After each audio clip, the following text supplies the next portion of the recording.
doctora Xochitl Blanco, ella es investigador titularse en el Liceo de Geología y bueno... Geofísica. Digo, de Geofísica, perdón. Y bueno, la conferencia se titula La heliosfera, una esfera denominada por el Sol. Entonces va a quedar un fuerte aplauso para que inicie. Gracias.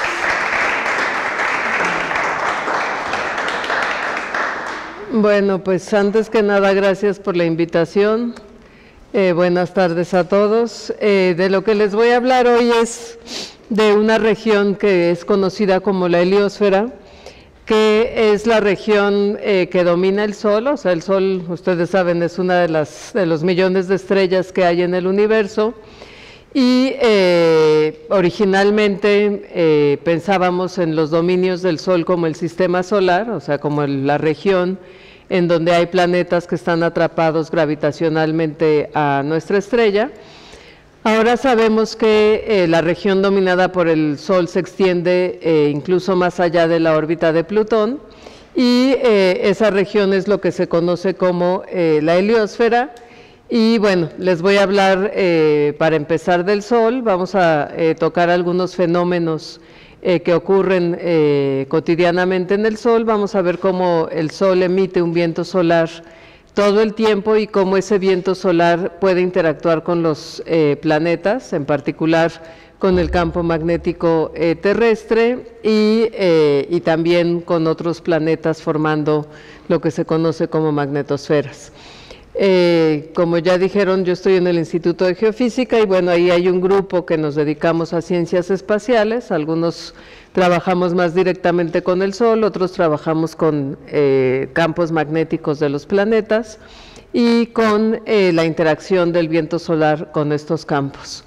Entonces, bueno, a manera de definición, podemos decir que la heliosfera es una inmensa burbuja dominada por el viento solar. El viento solar es un plasma que sale continuamente del Sol y vamos a ver un poco cuáles son sus características. Como dije, dentro de esta enorme esfera están todos los planetas, incluso está Plutón, aunque ya no sea planeta, y bueno, toda esta región se cree que mide alrededor de 100 unidades astronómicas en la parte más corta, o sea, la distancia del Sol a la frontera más cercana de esta heliosfera son como 100 unidades astronómicas. Del lado noche, o sea, del lado donde se extiende más, todavía no sabemos qué tan grande pueda ser. Entonces, bueno, yo creo que todos sabemos que el Sol es una de las millones de estrellas que hay en la Vía Láctea. En particular estamos localizados en uno de los brazos. Aquí vemos la galaxia desde arriba y también vista de canto, y bueno, estamos realmente pues a un ladito, no muy cerca del centro. Y bueno, es una estrella bastante común, o sea, no es raro encontrar otras estrellas como el Sol. Es una estrella que en la clasificación astronómica que se basa en los espectros de emisión de las estrellas, está clasificada como una estrella G2, y bueno, esto es de acuerdo a su temperatura, tamaño, lugar en la secuencia principal, etcétera. Bueno, aquí ya les dije que está en uno de los brazos de la galaxia y estamos localizados como a 26,000 años luz del centro de la Vía Láctea. Entonces, bueno, por obvias razones el Sol para nosotros es muy importante. Esta esfera, que es la heliosfera, se forma básicamente por la salida del viento solar del Sol, y bueno, aquí hay una representación artística de cómo está saliendo todo el tiempo este viento de nuestra estrella. Y bueno, el Sol con todo el sistema solar también se mueve con respecto a la galaxia, entonces se va a formar una esfera. No es del todo esférica, es más bien con una forma cometaria. Aquí lo pueden ver ustedes, como de un lado está achatada y bueno, hacia atrás es como una burbuja alargada, un poco como un cometa, no tan larga como un cometa, pero no es simétrica. Y de lo que les decía que mide como 100 unidades astronómicas es desde el Sol hasta donde termina la heliosfera. Eso creemos que son aproximadamente 100 unidades astronómicas. De hecho, este número se estimó primero con datos teóricos, calculando la presión que ejerce el plasma dentro con el plasma galáctico que hay fuera, y también ya ha habido datos de la misión Voyager, que es la misión, una de las misiones que está más lejos del sistema solar, con la cual aún había contacto, y se cree que ya cruzó, o sea, el Voyager detectó el cruce de esta frontera, y más o menos coincidió con esto de las 100 unidades astronómicas. Entonces, bueno, dentro de esta heliosfera están metidos todos los planetas, también los asteroides, y también hay cometas. La frontera de esta heliosfera se llama heliopausa. Por ahí a lo mejor vuelvo a mencionar palabras como magnetopausa, heliopausa, ionopausa, que siempre indican fronteras entre dos regímenes diferentes de plasma. Entonces, lo que vamos a tener es que adentro de la heliosfera hay plasma básicamente de origen solar, también hay un poco de plasma debido a lunas del sistema solar y debido a planetas, pero bueno, son los dominios del viento solar, y fuera ya hay plasma que viene de otras estrellas. Entonces, esta imagen de que cada estrella tiene su heliosfera, bueno, en este caso es heliosfera, en el caso de un helio obviamente por Sol, pero bueno, a lo que voy es que cada estrella puede tener su esfera dominada por el plasma estelar de cada estrella, y entonces lo que vamos a tener es que el universo está parcelado en regiones dominadas por plasma de diferentes estrellas.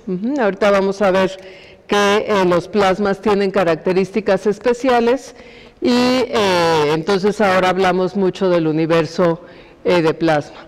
Entonces, dentro de la heliosfera hay todos estos fenómenos, está el Sol y su actividad. Vamos a hablar de eyecciones de masa coronal también, de explosiones como ráfagas o fulguraciones.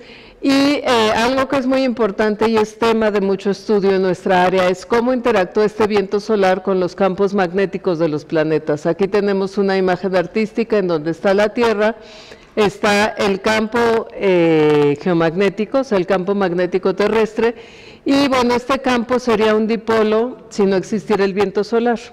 Como existe el viento solar, el dipolo es deformado, es achatado del lado día, y del lado noche es expandido, y el planeta está dentro del campo magnético protegido por de la llegada directa del viento solar. La Tierra no es el único planeta del sistema solar que tiene campo magnético. De hecho, todos los planetas excepto Venus y Mercurio tienen campo magnético. Hay planetas como Júpiter. Aquí tenemos esta combinación de una imagen real de Júpiter con una representación artística del campo, y bueno, Júpiter también tiene una magnetosfera. Júpiter es un sistema muy complejo en donde hay también lunas, o sea, no solo está el planeta, sino adentro de este campo magnético del planeta están metidas las lunas de Júpiter. Y bueno, también los cometas pueden interactuar con el viento solar y por lo tanto pues interactúan de manera indirecta con el Sol.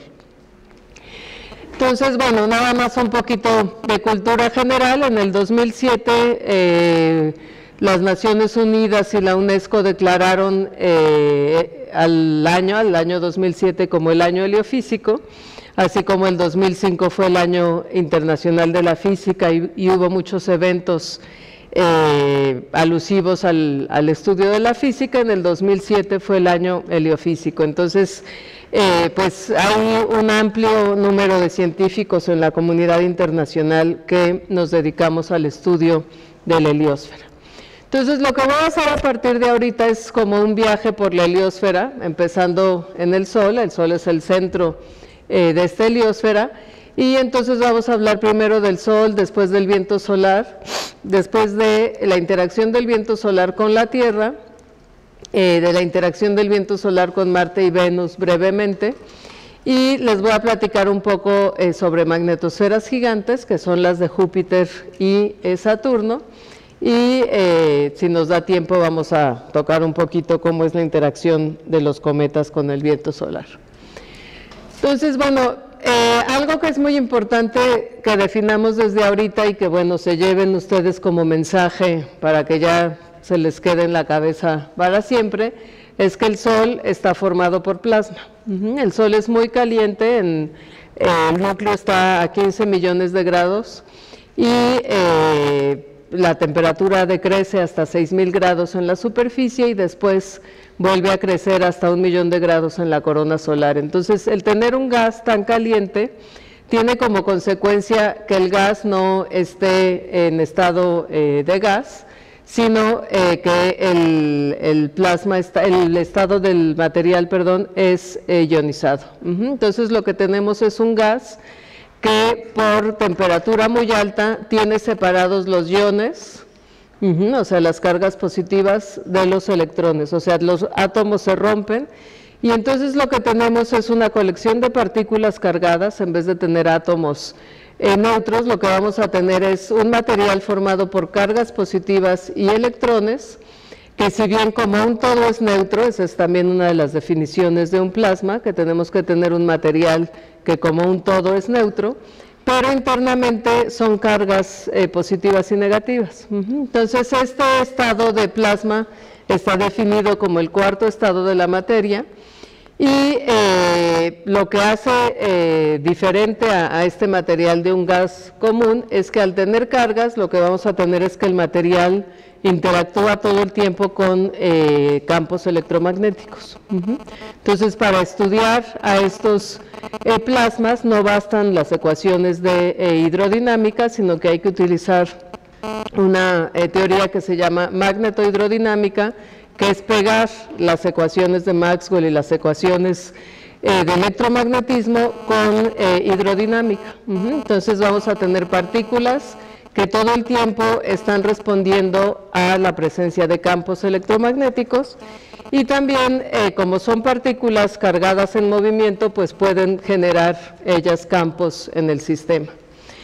Entonces aquí la última frase de esta diapositiva dice el 99% del universo es plasma y bueno, ustedes saben que básicamente pues mucho del universo está en estado de estrella, o sea está formado por estrellas y por plasmas en nebulosas y en discos de acreción, etcétera, y bueno, la mayoría de ese material está en estado plasma. Entonces, estudiar estos plasmas espaciales en el sistema solar, pues es muy importante, porque es realmente el único lugar donde los podemos estudiar de una manera relativamente de cerca. O sea, para el caso del Sol, pues no podemos ir al Sol, pero hay muchas imágenes remotas que además se toman todos los días en tiempo real y al viento solar, por ejemplo, sí podemos poner naves en el viento solar y entonces el viento solar es el único laboratorio natural que tenemos para estudiar un plasma, bueno, un plasma espacial. Entonces, bueno, quizás ustedes ya saben que el Sol tiene manchas, creo que esto de las manchas es uno de los fenómenos de los que primero nos enteramos en cuanto al Sol, y bueno, eso también se desarrolló así de manera histórica. Las manchas son un fenómeno que se ve sobre la fotosfera, o sea, la fotosfera es lo que vemos a simple vista del Sol, es, digamos, la superficie, no es realmente una superficie rígida porque todo está en estado de plasma, como acabo de decir, pero bueno, es algo que desde hace muchos años, cientos de años, se podía registrar, viendo al Sol con telescopios muy sencillos, incluso sin un telescopio reflejando la luz, puede uno apreciar que se ven manchas. Y bueno, aquí hay un registro de 1600 y cacho, en donde ven ustedes cómo iban registrando el movimiento de las manchas sobre la superficie solar. Esto ya es una foto, o sea, esto ya es un registro actual. Y bueno, el fenómeno de las manchas es del que más se tiene registro, o sea, sabemos que las manchas no hay un número de manchas constante en el Sol, el número de manchas está relacionado con el ciclo de actividad. Cuando el Sol está en su máximo de actividad hay muchas manchas, cuando está en mínimo las manchas prácticamente desaparecen. Entonces, aquí pues en el Sol hay mucho más que manchas y bueno, si vemos este lado de la diapositiva, vemos que el Sol está dividido en diferentes capas.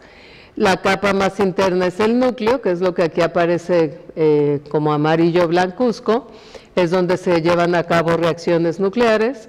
Después tenemos la zona de radiación, en donde, bueno, la energía es radiada hacia afuera. Esta zona es bastante ancha. Y después viene una capa por encima, que es la llamada zona convectiva, en donde hay movimientos de convección del plasma. Esto es como una olla de agua hirviendo, o sea, el plasma está subiendo y bajando todo el tiempo. Y estas tres zonas, el núcleo, la zona de radiación y la zona convectiva, las conocemos como las regiones internas del Sol. Las regiones externas son la fotosfera, que ya vimos es la superficie, y donde están las manchas, y por encima de esta fotosfera está la cromósfera, y después está la corona. La corona es lo que vemos aquí afuera del círculo solar, como una aura extendida, y es la capa de la cual eventualmente sale el viento solar.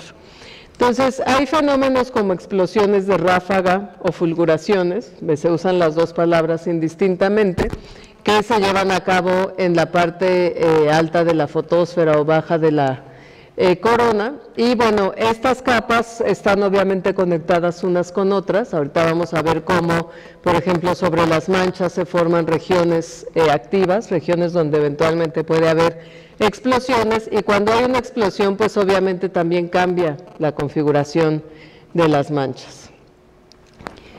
Entonces, aquí tenemos otro diagramita mostrando eso que les acabo de decir de las diferentes capas. Y bueno, aquí se ven los movimientos estos de convección que les decía yo. Estos movimientos de convección eventualmente se ven, sí ven, yo lo veo medio desafocado desde aquí, pero a lo mejor es porque estoy muy cerca.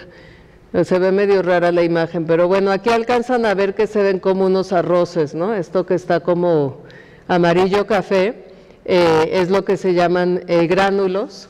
Y bueno, estos gránulos se forman básicamente por estos movimientos de convección. Entonces el material por abajo está moviéndose abajo en la zona convectiva, y aquí en la fotosfera lo que vemos es como unos arroces aplastados que son los gránulos, y encima de esto están las manchas.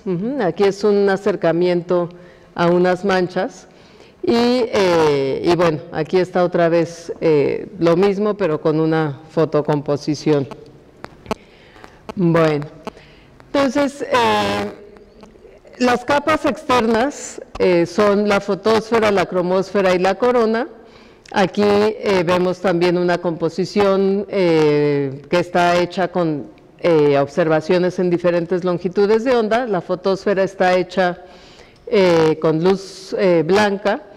Después la cromósfera está hecha con H-alfa, y la corona está hecha también en luz blanca, pero es una imagen que se construye tapando, se construye de esta manera, tapando al Sol con un coronógrafo. Entonces esta es una imagen típica también de eclipse. Ahora lo que hacemos es eclipsar artificialmente al Sol todos los días con coronógrafos, y de esa manera podemos observar a la corona, que es muy tenue. Como la corona es muy tenue, si no tapamos el disco solar no la alcanzamos a ver. Y también se hacen composiciones como esta, en donde vemos a la corona por fuera en luz blanca, pero también vemos el disco solar con rayos X. Entonces aquí todo esto pues es pegando imágenes que se hacen en diferentes longitudes de onda, y esto ha sido realmente una gran ventaja para llevar a cabo estudios del Sol, el poder tener naves fuera que observen, por ejemplo, en rayos X.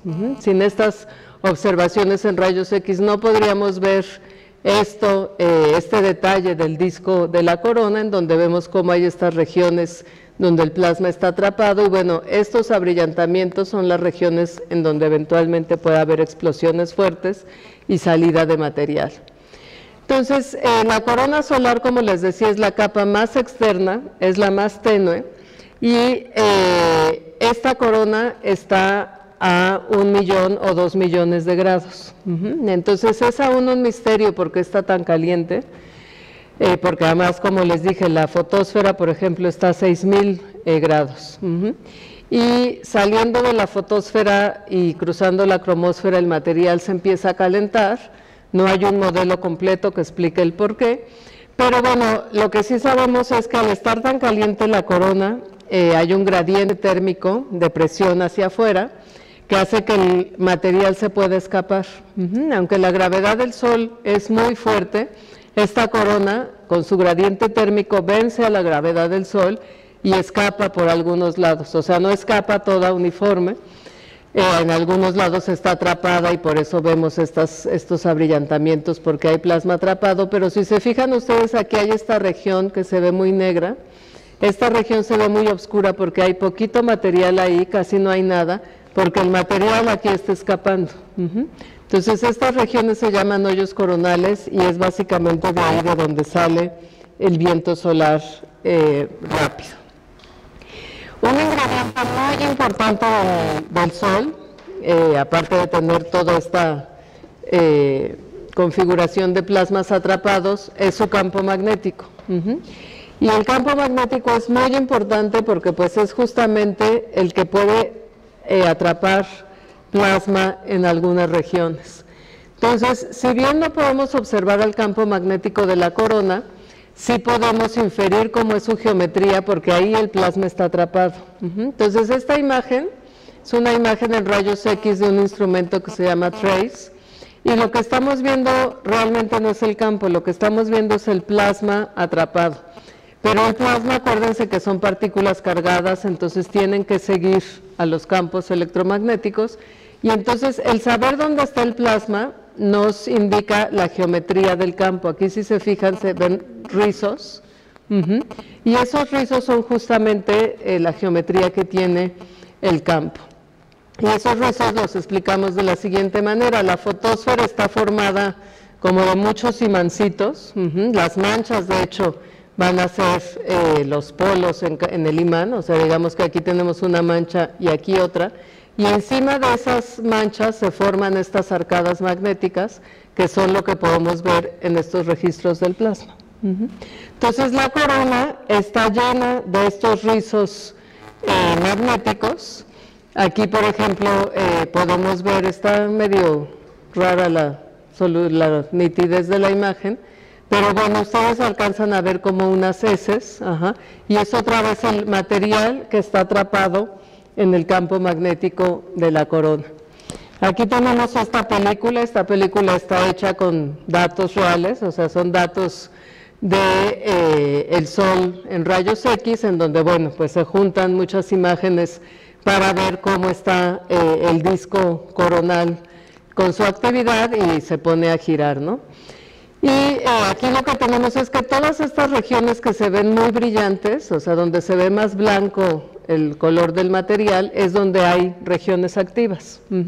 Si se fijan, esto de las regiones activas se concentra a bajas latitudes, o sea, está cerca del ecuador, como más o menos 30 grados, y en los polos se ve más oscuro. En los polos no se da el crecimiento de regiones activas, y en los polos muchas veces hay dos grandes hoyos coronales, que es por donde escapa el viento solar rápido.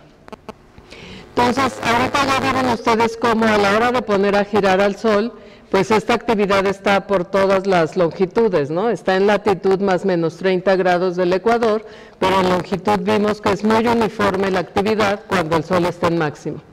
Ahora, encima de estas regiones activas hay veces que puede haber lo que se llaman ráfagas, que son explosiones muy energéticas,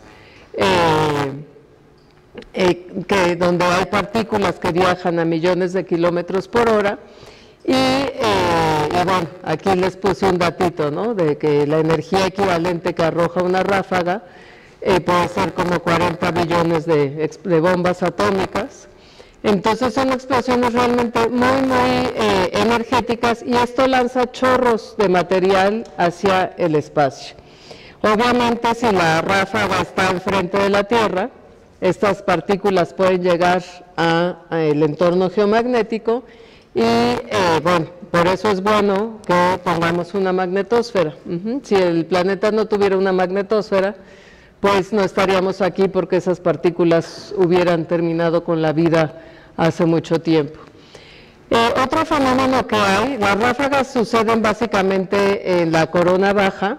Este fenómeno del que les voy a hablar ahorita, que se llama protuberancia, existe más en la cromósfera, que es la capa que está encima entre la fotosfera y la corona. Y estas protuberancias son estos chorros gigantescos de material que aquí no son chorros que salen como las partículas de las ráfagas, sino que aquí son arcadas de material que pueden permanecer suspendidas, así como está esta, durante 2 o 3 días. Aquí, por ejemplo, hay otra, en donde este es el Sol y esta es la protuberancia. Entonces, el arquito de material está ahí como una fuente, o sea, unos 2 o 3 días. Y bueno, eventualmente este arco de material se puede relajar y se cae sobre el Sol. Pero hay otras veces donde uno de los pies del arco se rompe y entonces este material también puede salir hacia el medio interplanetario. Y también si la arcada esta está enfrente del Sol hacia la Tierra, pues el material puede llegar a nuestro sistema terrestre. Aquí, nada más para que tengan una idea, está puesto el tamaño de la Tierra. Este círculo azul que hay aquí es el tamaño de la Tierra y este es el tamaño de un filamento o protuberancia. Entonces, pues si se fijan, son realmente eventos gigantescos. Y hay otro fenómeno que es muy importante, que quizás hayan oído ya hablar de él, porque bueno, estos sí se oyen ya más en las noticias, que son las eyecciones de masa coronal, que salen de estos arcos magnéticos gigantes que hay en la corona y que lanzan burbujas gigantes de material hacia el espacio.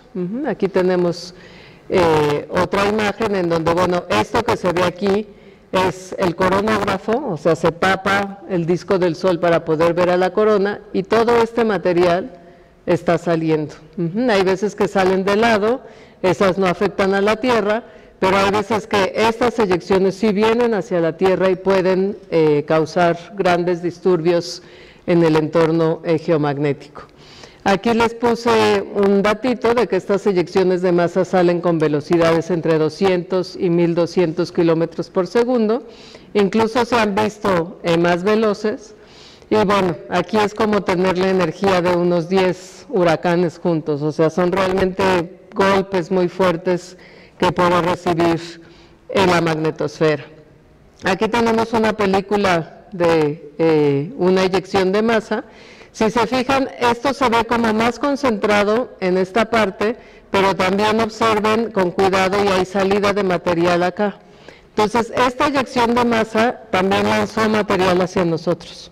O sea, el coronógrafo estaba, esto es de SOHO, que es una nave que ha estado observando enfrente de la Tierra, y entonces todo esto que vemos que se ilumina acá es porque el material viene hacia la Tierra. Entonces, esta es una de esas eyecciones de masa coronal que se llaman tipo halo, que puede ocasionar disturbios fuertes en el entorno terrestre.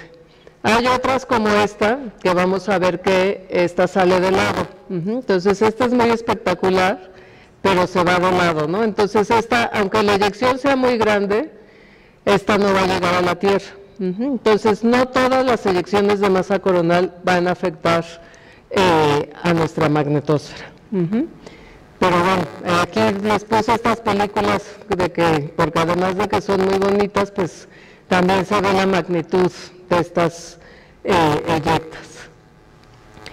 Entonces, bueno, esto de la actividad solar, esto de la ocurrencia de ráfagas, la existencia de manchas, la explosión de ráfagas y el que salgan eyecciones de masa coronal, sigue un ciclo de actividad que se llama el ciclo solar, el ciclo de actividad solar, que dura como 11 años. En promedio dura 11 años en que el Sol está de repente muy activo y después está en un mínimo. Entonces, en esta imagen, lo que les puse es cómo se ve el Sol cuando está en máximo, o sea, cuando está en máximo se ven todas estas regiones iluminadas, son regiones de actividad solar, donde puede haber explosiones.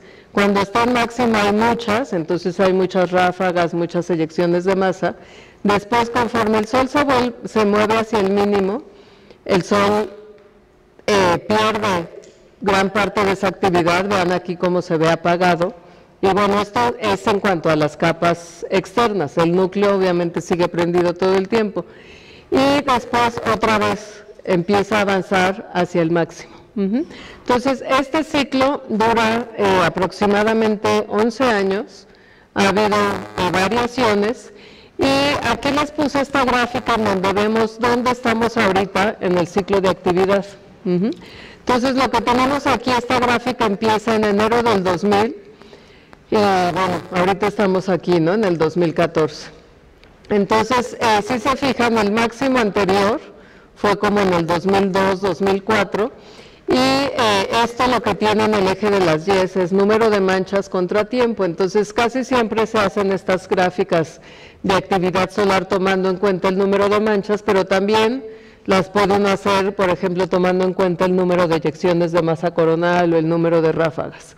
Y entonces aquí este es el máximo y este fue el mínimo, y este mínimo en particular fue un mínimo extraño, se llama el mínimo extendido porque duró mucho tiempo, en vez de durar unos 2 años, duró como 4, vean como aquí desde el 2006, esto estuvo muy quieto, y ahora tenemos también un máximo raro, no se sabe si ya llegamos a máximo, la predicción teórica era esta, y vean apenas en dónde vamos. Bueno, ahorita ya estamos en 2014, pero no ha variado mucho.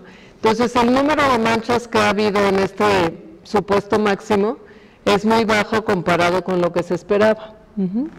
Y de hecho hay gente que aún cree que esto puede cambiar, o sea, a lo mejor aquí realmente subimos otra vez, como aquí hay varios picos, o sea, tampoco tiene que haber un solo pico, pero como esto se ha mantenido muy quieto todavía, se cree que ya no va a haber picos grandes y que entonces este va a ser un máximo moderado. Bueno, aquí hay unas imágenes de hace un par de años, hace ya 3 años, pero bueno, para lo que les puse es porque, como les dije, gran parte de lo que hacemos en física solar y en física interplanetaria, pues es a partir de datos de naves. Entonces, ahora hay una flotilla pues bastante considerable de naves, y las naves se ponen en diferentes lugares y se están moviendo todo el tiempo.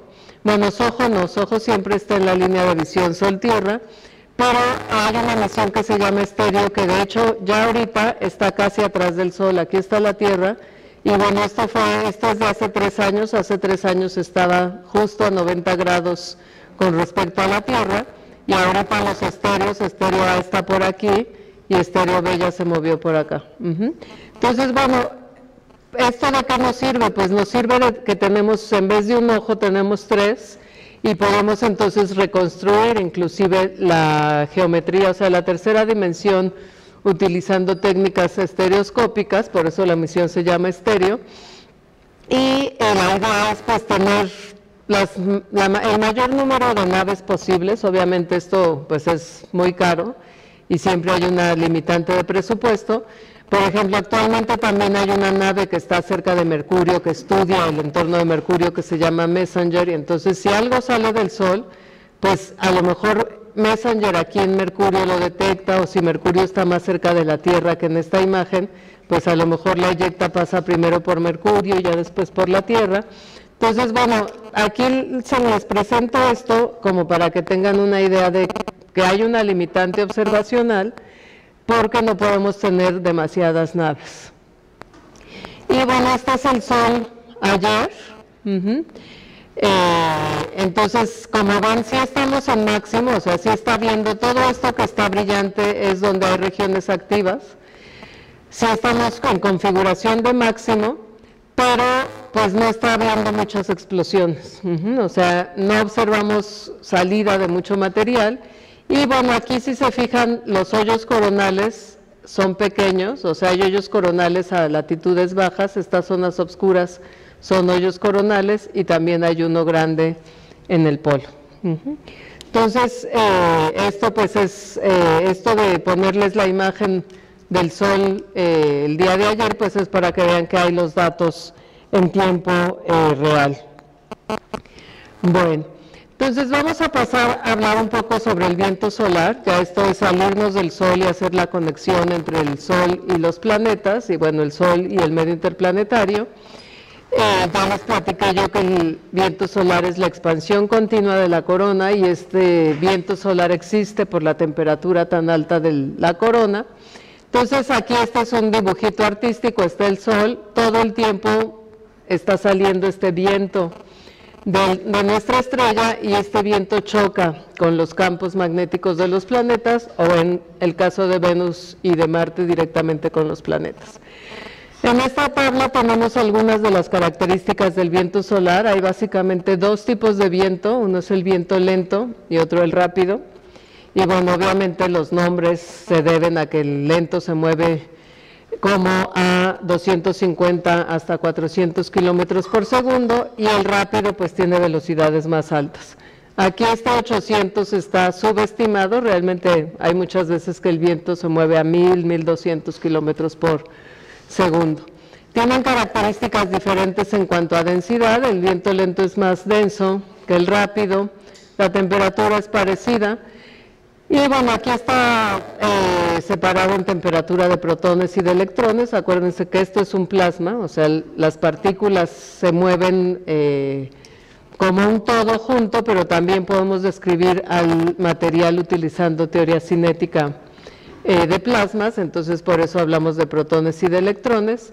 Y bueno, también sus componentes de helio son un poquito diferentes.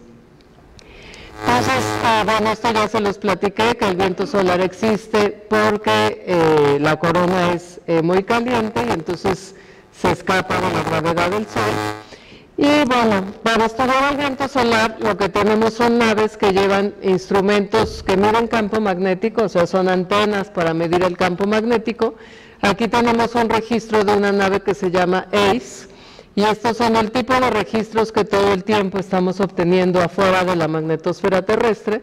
ACE está todo el tiempo afuera de la magnetosfera viendo hacia el Sol, entonces está viendo el viento solar que está llegando. Aquí tenemos 7 días de observaciones, desde el día 2 hasta el 9, y acá en estos paneles tenemos campo magnético, los ángulos del vector de campo magnético, densidad, velocidad, temperatura. Entonces así es como medimos al viento solar, medimos cómo es su campo magnético, qué orientación tiene, y también medimos al plasma, o sea, vemos cuántas partículas hay, con qué velocidad se mueven. Aquí, por ejemplo, vean ustedes cómo hubo un cambio de corriente. Había un viento solar lento de como 400 kilómetros por segundo y de repente llegó una corriente rápida. Entonces, bueno, estas interacciones de corrientes a veces también generan choques que se mueven en el medio interplanetario. Entonces ahora vamos a hablar un poquito de la interacción del viento solar con la Tierra.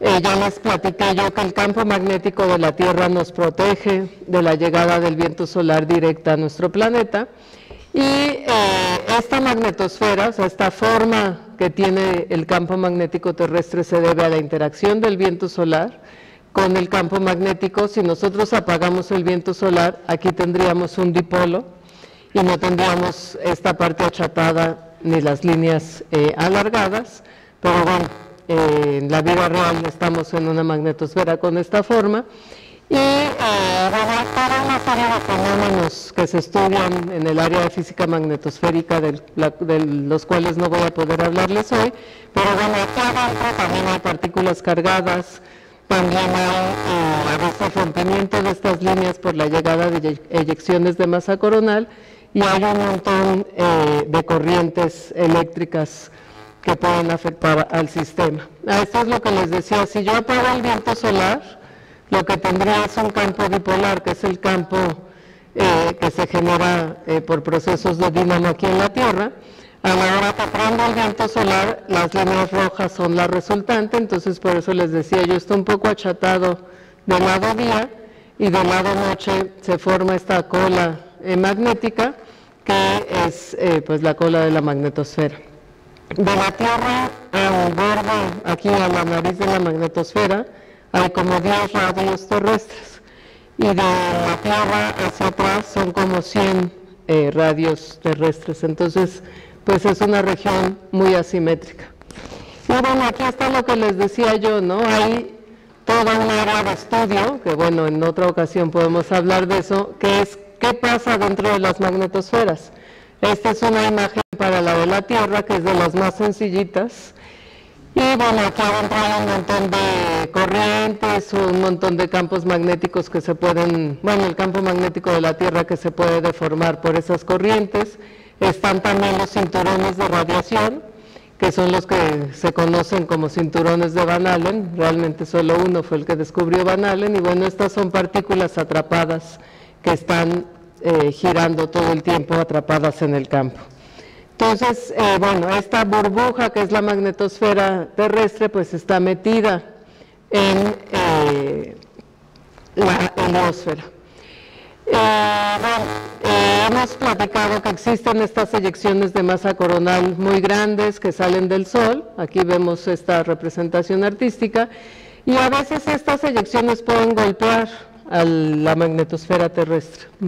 Entonces, cuando eso sucede, el entorno geomagnético se modifica y podemos tener cambios en el clima espacial. El clima espacial es qué le pasa al entorno magnético terrestre debido a cambios en el Sol y en el medio interplanetario. Y bueno, hay fenómenos como la tormenta geomagnética, que es básicamente un cambio muy fuerte de corrientes en la magnetosfera, y también están las auroras. Las auroras pues son una manifestación muy bonita del clima espacial. Tenía yo una peliculita, pero no sé qué le pasó, que no la pude echar a andar en la mañana, si es que esas se las debo, que era una animación de cómo llega esta eyección de masa, pero bueno, la pueden rastrear ustedes en Google, si le ponen CME de Coronal Mass Ejection y Geomagnetic Storm o algo así, seguro la pueden encontrar. Entonces, bueno, esto del clima espacial es también un área ahora de física heliosférica, en donde todo el tiempo estamos monitoreando el Sol, les digo, con cuantas naves se pueda. Aquí tenemos otra vez los dos estéreos, estéreo A y estéreo B, más una imagen de ESOHO. Y esto del clima espacial decimos que lo hacemos en tiempo real porque todo el tiempo están los datos disponibles, y además, por ejemplo, estas imágenes que les puse de cómo estaba el Sol ayer, pues son de ayer, las hice ayer en la tarde, ¿no? Pero bueno, ahorita pueden ustedes salir y hacer unas imágenes como estas para el momento de ahorita. Entonces, ¿eso qué quiere decir? Que cuando llega a haber eyecciones de masa que salen del Sol, yo con una nave que esté, enfrente de la Tierra, puedo ver si hay perturbación o no en la Tierra. Esta imagen, por ejemplo, también es de días recientes, es de antier. Y bueno, este es un filamento muy impresionante, una de estas protuberancias que les decía yo que forman arcadas y a veces explotan. Y bueno, este explotó. Lo único es que explotó de lado, o sea, la Tierra está donde están ustedes, y entonces este filamento pues perturbó a algún planeta que esté por acá de lado, si es que alguno pasó por ahí en el momento que llegó el material, pero no perturbó a la Tierra. Entonces, este tipo de cuestiones es lo que estudiamos con el clima espacial. Y bueno, para eso tenemos otra vez los registros que se llaman registros in situ, que es ver qué le está pasando al medio interplanetario, al viento solar, justo afuera de la Tierra. Entonces, una vez que yo veo que sale un filamento o una eyección del Sol que viene hacia mí, que viene de frente, pues me pongo a monitorear qué pasa en el medio interplanetario para ver si puede haber cambios en el entorno geomagnético. Entonces, vamos a hablar muy brevemente de qué pasa cuando los planetas no tienen campo magnético. En particular, en el sistema solar, solo dos planetas no tienen campo magnético global, uno es Venus y otro es Marte. Y entonces, bueno, aquí no tienen esta coraza magnética, no tienen este escudo protector magnético que tenemos en la Tierra. Y entonces lo que pasa es que el viento solar puede llegar directo y pegar en la ionosfera del planeta. Entonces, la ionosfera del planeta es altamente perturbada, aquí lo que está en amarillo es la ionosfera, Y entonces el viento solar todo el tiempo está chocando y erosionando la ionosfera. Entonces puede sacar material, o sea, está barriendo material de la ionosfera, por eso se forman estos como rayos aquí atrás. Es material que está siendo sacado por el viento solar de la ionosfera de Marte, por ejemplo, o de Venus. Y esta es una de las explicaciones que se usan para explicar, por ejemplo, por qué Marte tiene una atmósfera tan rala.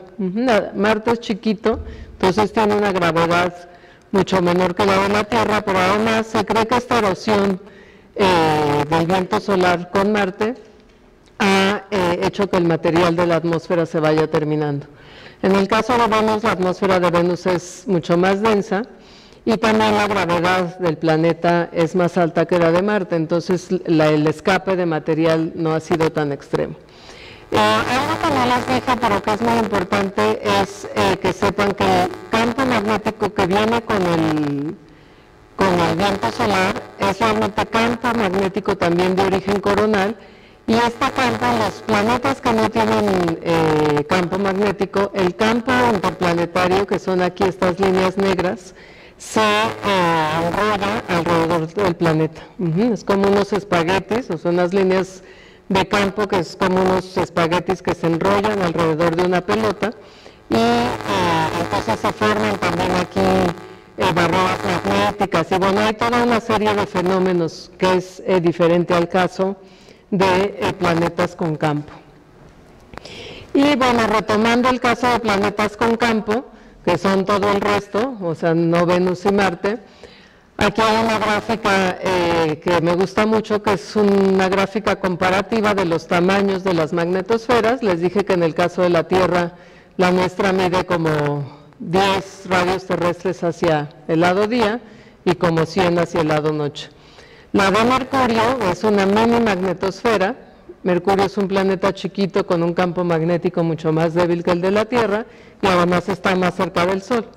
Entonces, el resultado de todos los equilibrios de momento y demás, que bueno, ahorita no tengo tiempo de explicarles, es que la magnetosfera queda de este tamaño. O sea, este cuadrito es este cuadro acá con la magnetosfera de Mercurio metida. Después, este cuadro acá es de qué tamaño es la magnetosfera de la Tierra con respecto a la de Urano y Neptuno. Entonces, pues aquí ya nosotros quedamos con una magnetosfera pequeña. Y después este cuadro acá es de qué tamaño son la magnetosfera de Urano y Neptuno con respecto a la de Saturno y a la de Júpiter. Entonces, si se fijan, estas dos magnetosferas pues realmente son gigantes. Aquí está también dibujado el Sol. Y entonces resulta que el Sol es el objeto más grande del sistema solar, pero bueno, la región ocupada por la magnetosfera es realmente mucho más grande que el Sol. O sea, la magnetosfera no es en sí un objeto, es una región dominada por el campo magnético de Júpiter, pero vean que es mucho más grande que el tamaño del Sol. Y bueno, para observar estas magnetosferas y estudiarlas hay muchas misiones. Bueno, aquí no les puse solo las de las magnetosferas, también están SOHO, Asterio, de las que les he estado hablando. Cluster estudia la magnetosfera terrestre, ACE es la que está fuera de nuestra magnetosfera. Ahora hay una misión que se llama IBEX, que es para estudiar los confines de la heliosfera. Y ha habido misiones como Cassini o como Galileo. Cassini todavía es una misión viva que estudia la magnetosfera de Saturno, lleva ya varios años dando vueltas por todo el sistema de Saturno, y bueno, hay ahorita planes de que la misión va a seguir unos 4 años más, y eventualmente como 4 años la van a estrellar con Saturno. Todo el tiempo va a estar tomando datos, pero bueno, pues va a tener una muerte ahí adentro de Saturno. Entonces, bueno, las magnetosferas gigantes son Júpiter, Saturno, Urano y Neptuno. Aquí hay campos magnéticos muy intensos porque son planetas gigantescos y además que rotan súper rápido. Y muchas veces estas magnetosferas se deforman, o sea, tienen lugares deformados como estas, como orejas. Esta es para la de Júpiter. Y bueno, dentro de las magnetosferas hay lunas. Aquí están Perdón, era mi alarma para ver que ya se me está acabando el tiempo. Entonces, estas lunas están metidas en las magnetosferas gigantes y entonces estos sistemas pues son muy complejos. Por eso les decía yo que la de la Tierra pues es interesante y obviamente la tenemos que entender, pero estas magnetosferas gigantes son realmente muchísimo más complejas que la nuestra. Entonces, una peliculita a ver si funciona, que cambié de computadora, creo que también se las voy a deber. Bueno, entonces, solo para terminar, dentro de las magnetosferas gigantes, les estaba yo diciendo, hay lunas metidas. Júpiter y Saturno tienen muchísimas lunas. Aquí están 4 de las lunas más famosas, que son las lunas galileanas. Y bueno, en particular Io, que es esta que está aquí, es el lugar del sistema solar con más volcanes. Entonces, Io tiene muchísimos volcanes y todo el tiempo está arrojando material hacia afuera de la Luna. Y entonces la magnetosfera de Júpiter también está llena de plasma, bueno, de gas que sale de Io, y este gas también se ioniza por diferentes fenómenos. Y entonces lo que tenemos es pues una magnetosfera también con material de las lunas. Estas lunas galileanas son muy interesantes porque son como mini planetas, o sea, son muy distintas entre sí y es muy volcánica. Y en cambio, donde está Europa, es un lugar de hielo, bueno, también Calisto está muy congelado. Europa es una de las lunas donde se cree que puede haber agua, hay un océano congelado y se cree que abajo puede haber agua. Y bueno, hay otro resultado interesante de la misión Galileo, que es que Ganímedes es la única luna del sistema solar que tiene un campo magnético propio. Entonces, bueno, al tener un campo magnético propio, otra vez va a ser un cuerpo planetario con su magnetosfera y está metido en la magnetosfera de Júpiter. Entonces es pues como tener magnetosferas anidadas. Bueno, esto me lo voy a saltar. Hay fenómenos de los cuales pues no hablé mucho, como la aurora en la Tierra. Ustedes muy seguramente han oído hablar ya de la aurora. Y bueno, en Júpiter hay auroras que no se deben a la actividad solar, sino que son más bien auroras internas que se deben al plasma que sale de Io. Aquí está Io.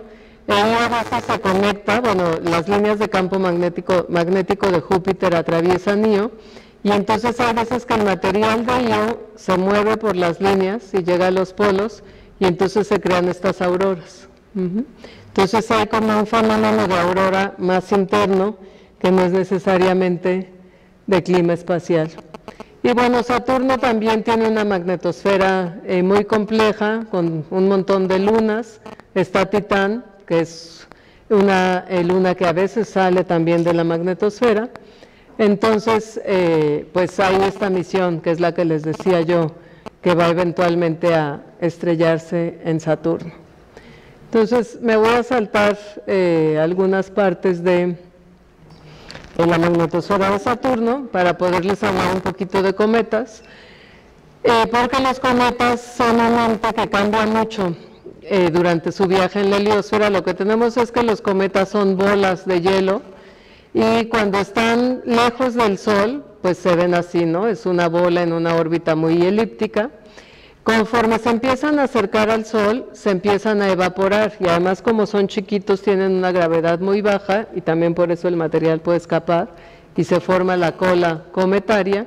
Y bueno, la cola cometaria siempre se forma hacia atrás, hacia afuera, porque el viento solar la empuja, el viento solar está empujando a la cola y también el campo magnético interplanetario ayuda a que se colimen las colas. Entonces, hay también varias misiones. De hecho ayer creo que hubo una plática aquí, no sé si en este auditorio, pero la dio Alberto Flandes, sobre la misión Rosetta, que es una misión que se va a acercar a un cometa. Entonces otra de las cosas que también estudiamos en física heliosférica pues es qué pasa con la interacción de los cometas y el viento solar. Ha habido naves, por ejemplo, aquí este es un registro del campo magnético contra el tiempo observado cerca del cometa Halley. Entonces lo que hacen las naves es cruzan regiones por donde va pasando el cometa. Y bueno, Rosetta es la primera que se va a tratar de encajar en el cometa, o sea, de aterrizar en el cometa para estudiar diferentes cuestiones de física cometaria. Entonces, bueno, esto de donde termina, ya se los dije hace ratito, o sea, termina como a 100 unidades astronómicas del lado día. Hay varias naves que son las naves más lejanas, que son los pioneros y los viajeros. Y bueno, por desgracia, eventualmente estas naves van a perder contacto con la Tierra, entonces, pues no vamos a saber las que van para atrás, realmente qué tan extendida está la heliosfera hacia atrás. Entonces, ya para terminar, nada más les hago un anuncio de que, bueno, en geofísica tenemos toda una serie de proyectos para estudiantes. Desde el programa de Jóvenes a la Investigación, que es para jóvenes desde prepa hasta los primeros años de la licenciatura, para que pasen un mes en el verano ayudando a algún investigador en lo que está haciendo. También tenemos programas de servicio social y pases. Y bueno, hay un posgrado, que es el posgrado en Ciencias de la Tierra, que tiene una parte que es Ciencias Espaciales. Entonces, bueno, yo con esta ya termino.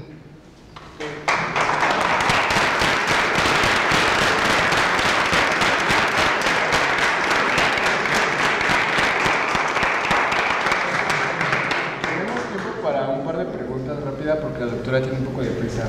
¿Quién quiere? Yo. ¿Cuántos ciclos solares han observado?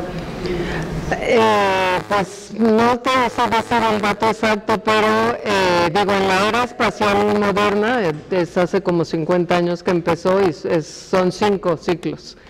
Pero hay datos de manchas desde, por ejemplo, el 1600. Entonces, bueno, pues si divides el número de años desde 1600 hasta acá entre 11, ahí te vas a dar una idea de cuántos ciclos. En el conteo contemporáneo, ahorita estamos en el ciclo 24. Entonces, de alguna manera sí toman los registros anteriores, pero también hay algunos registros de los chinos y creo que por ahí hay unos datos coreanos que son desde hace como 1000 años en cuanto a número de manchas. Lo único es que hay que tener cuidado porque pues la precisión de esas observaciones no era la misma que la que tenemos ahorita, ¿no? Y los hoyos coronales dijo que estaban también en la cromosfera, pero... En la corona, por eso son coronales, hoyos coronales. Pero dijo que estaban en los polos, ¿no? Pero después mencionó que había unos... Sí, a veces están en los polos, ahí quizás no lo dije con mucho detalle, pero bueno, están en los polos básicamente cuando estamos en el mínimo de actividad y cuando estamos en el máximo, como la imagen, mira, aquí vemos, cuando estamos en el mínimo de actividad están básicamente en los polos. Aquí ves y bueno, aquí se ve uno chiquitito, pero aquí ves en el mínimo es básicamente en los polos. Pero la configuración magnética del Sol cambia con el ciclo solar. Por ejemplo, aquí había otra imagen, y hay veces que puede haber hoyos también muy extendidos. Este hoyo fue muy famoso, se le llamó el hoyo de la trompa de elefante, que va desde el polo y bajaba, y bueno, formaba como una trompa de elefante. Por eso le pusieron así. Y luego hay otros como ahorita, esto es lo que hay ahorita. Entonces, ahorita los hoyos coronales, hay un par que están todavía a latitudes altas, pero ya no en el polo, y aquí hay uno chiquito a bajas latitudes. Entonces, en el mínimo de actividad sí están básicamente en los casquetes polares, pero en el máximo hay más esta configuración. ¿Y es aleatorio? No, o sea, va cambiando. Cada 11 años cambias de máximo a mínimo, aproximadamente cada 11 años. Hay veces que es un poquito más como esto del mínimo extendido, que en vez de durar 2 años, duró 4. Pero todo el tiempo va cambiando el Sol de máximo a mínimo, y el ciclo solar es muy complejo, tiene que ver con configuración magnética. Gracias. ¿Y más? Me gustaría saber cuál es la diferencia entre un hoyo y una mancha. El hoyo está en la corona, y esto lo estamos viendo en rayos X. Entonces el hoyo está en la corona y tiene una configuración de líneas abiertas, o sea, aquí las líneas de campo salen, digo, son abiertas localmente, obviamente no hay monopolo magnético, entonces esto se ve oscuro. Bueno, es buena pregunta en cuanto a que pues para ti, que a lo mejor es la primera vez que oyes hablar de hoyos, dices, se ven como regiones oscuras. Ajá. Aquí esto se ve oscuro porque el material salió. En el caso de la mancha, las observaciones son en luz blanca. Vamos a ver si retomamos una de manchas. Estamos en otra región, o sea, los hoyos coronales son sobre la corona y las manchas son sobre la fotosfera. Entonces estamos más abajo.